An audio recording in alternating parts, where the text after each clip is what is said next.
because the other people that have been working there have not sworn an allegiance to Donald Trump. And what we know about Donald Trump is he only wants people around him that swear an allegiance to him, and that's it. Alyssa, Trump, of course, continues to claim he hasn't seen Project 2025. He doesn't know anything about it. He's called it, quote, ridiculous and abysmal, Project 2025. You worked for President Trump in the White House. Why do you think Trump doesn't want to be linked to this?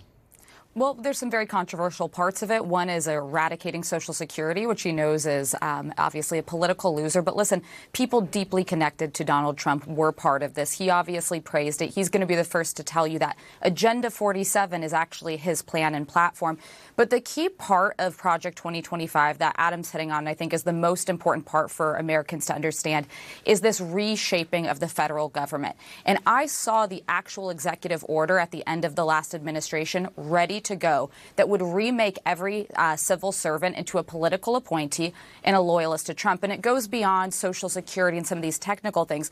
It's the national security apparatus. It's our emergency management. It's FEMA. It's responding to natural disasters, pandemics. Those would all be our subject matters. The Dr. Fauci's of the world would be replaced with whatever loyalists he puts into those positions. So it's a very, very scary thing that's actionable and ready to go by Donald Trump.